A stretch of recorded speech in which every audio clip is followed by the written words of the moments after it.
And for you, if you would like to call Bob Pollock here this morning on Indiana in the Morning, you can do so at 479-1160. Mr. Pollock is on the line. Our conversation brought to you by Marcus & Mack, a law firm representing injured people. So if you want to know something about lawns, gardens, plants, trees, all of that stuff, the guy that can answer those questions is on the line with us right now. No pressure, Bob. No pressure at all.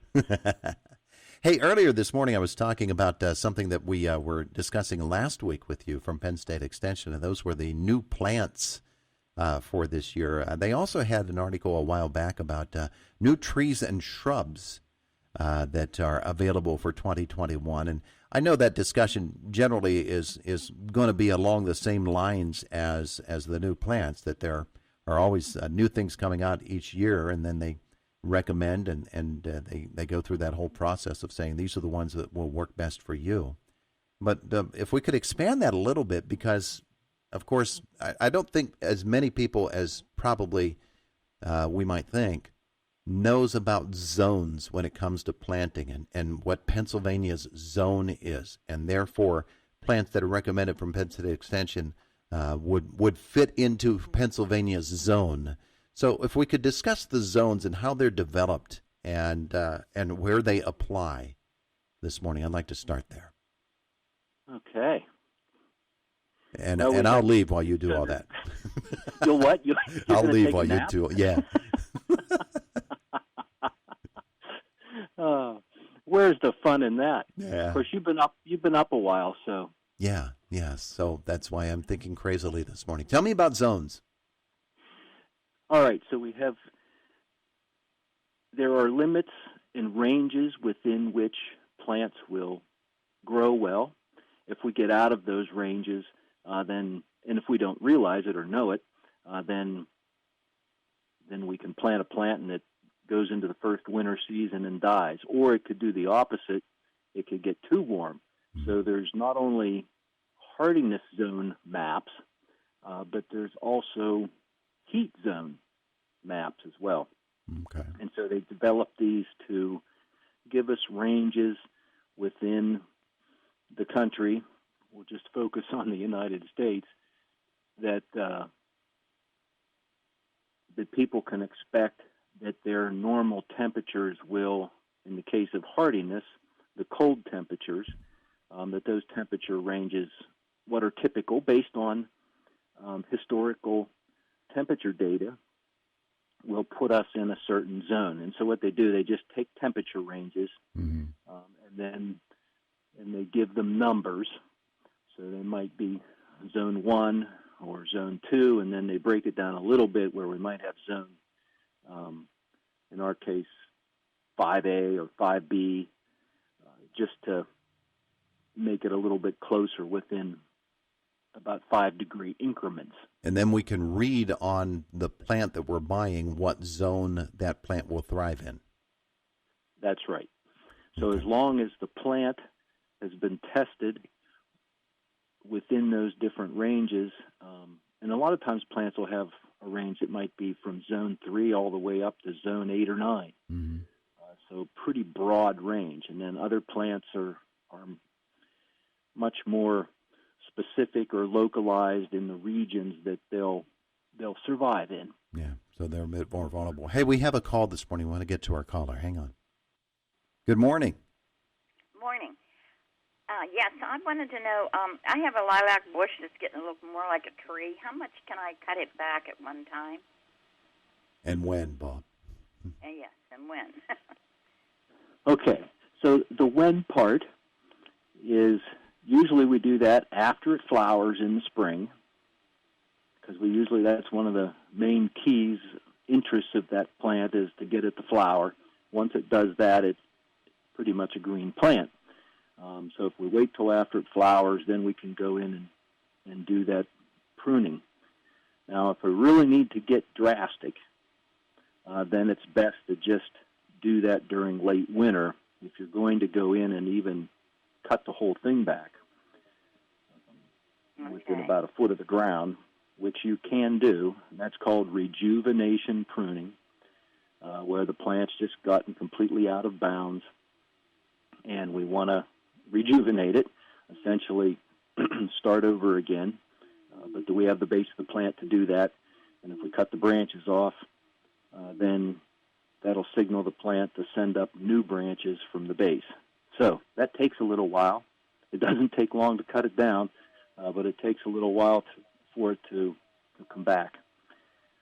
Okay. Now, if the plant has not been pruned in a long time, like years, then I would probably do it incrementally, where I'd take the biggest, oldest branch that's coming off that plant and cut that off, and leave the other ones there, and make sure that we get new stems start to grow from the base of the plant.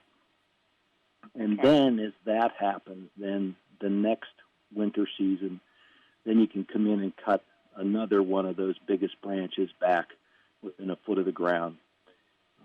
And that way it's more of a transition. It might look a little bit odd because you'll have some bigger branches, older branches, and then several little ones. Occasionally, if a plant has not been, if it's been in the landscape for 25 years and it's just been left to grow, if you cut that whole thing back, sometimes it just doesn't come back. Okay. Okay, thank you. Thank you very much.